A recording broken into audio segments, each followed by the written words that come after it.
Bienvenue sur Africa 24 dans cette nouvelle édition du QG News au sommaire de l'actualité. Le Niger se prépare pour l'échéance électorale de 2016.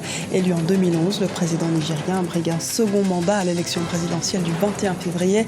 Il doit affronter 14 autres candidats. L'exécutif ivoirien de nouveau en marche, fort de 36 ministres. Le premier conseil ministériel a eu lieu ce mercredi. La bonne gouvernance, l'amélioration des conditions de vie des Ivoiriens ou encore la promotion de la jeunesse et de la femme seront au cœur des priorités. Et puis sport enfin d'édition, la Tropicale Amissa Bongo 2016 est prévue du 18 au 24 janvier au Gabon. Nous reviendrons sur les derniers préparatifs de cette 11e édition qui ouvre dans un même temps la saison de l'Union cycliste internationale.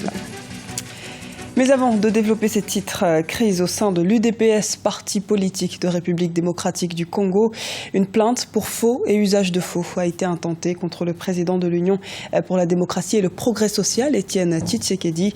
Cette plainte a été déposée le 19 novembre 2015 entre les mains d'une juridiction d'instruction bruxelloise par plusieurs membres de la représentation Benelux du parti. Les 25 plaignants accusent le président de leur parti d'avoir modifié unilatéralement les statuts de l'UDPS. Autre motif de la plainte, des soupçons de malversation financière dans l'entourage proche d'Étienne Tshisekedi. Les plaignants réclament des éclaircissements sur des dépenses qu'ils jugent injustifiées. Préparation des élections générales de 2016 au Niger. La polémique autour du fichier est close.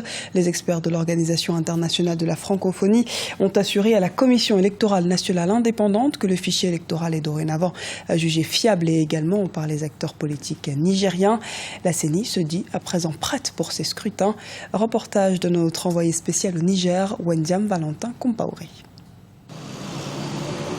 Au Niger, la CENI, la Commission électorale nationale indépendante, est prête pour les élections couplées présidentielles et législatives. C'est ce qu'affirme Maître Kadri Oumarou Sanda, qui est le premier vice-président de cette institution. Et pour des élections crédibles, les erreurs décelées lors de l'audit du fichier électoral par l'Organisation internationale de la francophonie ont été corrigées.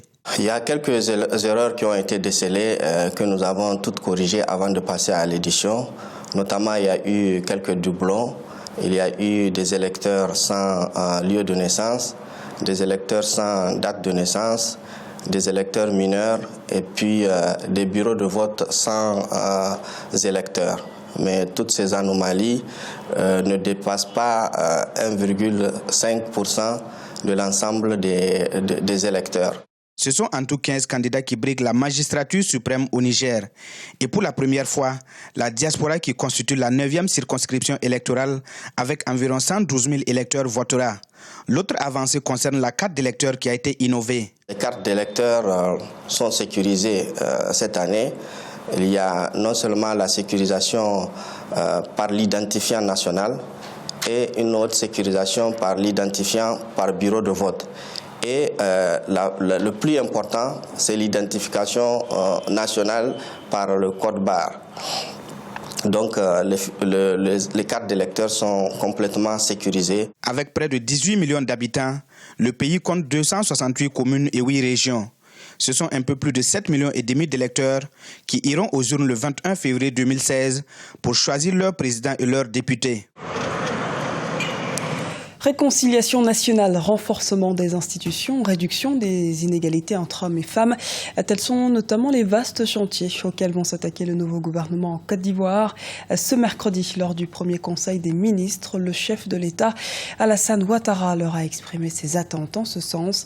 Les explications dans ce reportage d'Olivier Conan, notre correspondant en Côte d'Ivoire. Premier conseil des ministres pour le deuxième gouvernement, dirigé par Daniel Kablan-Duncan. 36 ministres au total sont chargés de réaliser le programme du président Alassane Ouattara. Ce dernier a gardé la plupart des ministres du précédent gouvernement parce que satisfaits de leur travail. 9 nouvelles personnalités font leur entrée au gouvernement.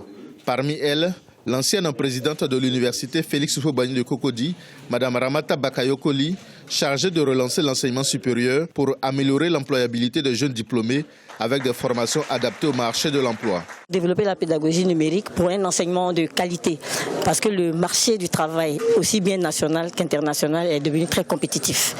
Et donc nous devons former des ressources humaines de qualité. Et puis c'est aussi une recherche pertinente. au service de la nation, des problèmes de la société. Le gouvernement va également mettre l'accent sur l'accélération de la réconciliation nationale. Le programme national de cohésion sociale, chargé de l'indemnisation des victimes de la crise post-électorale de 2010, devient le ministère de la solidarité, de la cohésion sociale et de l'indemnisation des victimes. Nous espérons qu'avec les efforts que nous allons fournir, en respectant les instructions du président de la République, nous allons parvenir à une Côte d'Ivoire cohésive parce que la réconciliation et la cohésion sociale constituent le défi numéro 1 de ce mandat 2015-2020. Le président Alassane Ouattara a annoncé une nouvelle loi sur le foncier rural. Elle sera mise en œuvre par l'un des nouveaux venus au gouvernement, Louis-André Dakouri Tablé, ministre des Eaux et Forêts.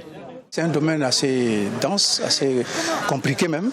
Je ne vais peut-être pas... je n'ai pas la potion magique, mais je vais faire ce que je peux. Vous savez, les problèmes de terre, les problèmes de forêt, c'est pas évident. Donc, si on m'a fait confiance, je pense que je pourrais réussir. Parmi les priorités du nouveau gouvernement au plan économique figure l'accroissement de la transformation des matières premières agricoles. Cependant, la philosophie de l'action gouvernementale sera la redistribution des fruits de la croissance économique pour améliorer les conditions de vie de la population ivoirienne. Ouf de soulagement en Afrique de l'Ouest. L'Organisation mondiale de la santé vient d'annoncer ce jeudi la fin de l'épidémie d'Ebola en Afrique de l'Ouest et la fin de la transmission au Libéria. Le Libéria, la Guinée et la Sierra Leone ont été les 3 pays les plus touchés. Ces derniers doivent à présent renforcer leurs structures sanitaires et assurer le suivi médical des quelques 10 000 personnes qui ont été infectées et guéries. Pour rappel, la fièvre hémorragique a fait plus de 11 000 morts depuis le début de l'année 2014. La saison sportive de l'Union cycliste internationale s'ouvre le 18 janvier avec la Tropicale Amissa Bongo du Gabon. L'épreuve gabonaise accueillera cette année 50 nationalités différentes depuis sa création en 2006 avec des représentants de 3 nouveaux pays comme le Brésil, l'Argentine et la Tanzanie. Reportage de Douglas Toutoum, notre correspondant au Gabon. Le premier coup de pédale de la 11e édition de la Tropicale Amissa Bongo sera donné le 18 janvier 2016 à Kango, à environ 100 km de Libreville. Le comité d'organisation est à pied d'œuvre. Les équipes peaufinent les derniers réglages sur le plan technique et administratif. Nous sommes sur les starting blocks et nous attendons effectivement le départ. Tout se passe bien. Nous attendons les délégations qui ont commencé à arriver dans les organisateurs. Les arrivées s'échelonnent et la grande vague sera là samedi. Et nous attendons, tout est fait prêt pour que tout le monde puisse arriver. Faire bien dans la simplicité, c'est le leitmotiv des organisateurs de cette compétition. Pour marquer la notoriété de l'épreuve, cette année, le Tour fera une escale au Cameroun. Alors cette fois-ci, nous allons prendre la nationale et l'innovation, c'est que on quitte le national pour aller dans l'international. On va aller à Mbam, au Cameroun, qui est une ville frontalière donc, du Gabon. Et nous irons également à ce qu'on appelle le carrefour des 3 frontières, à Meyokie. Donc les populations de Meyokie, donc du Cameroun, du Gabon et de Guinée équatoriale, pourront voir la petite reine passer devant leur village. 15 équipes prendront part à cette 11e édition de la Tropicale Amissa Bongo, dont 10 équipes africaines, 4 équipes européennes et une équipe brésilienne qui va courir pour la première fois sur les routes gabonaises. Au total, 96 coureurs professionnels et amateurs vont s'affronter du 18 au 24 janvier 2016 sur les pistes de la Tropicale Amissa Bongo. Pour rappel, la Tropicale est la course qui ouvre la saison sportive de l'Union cycliste internationale. C'était le journal de la rédaction. Merci à vous de nous avoir suivis. Retrouvez dans un instant une nouvelle édition de l'actualité sur Africa 24.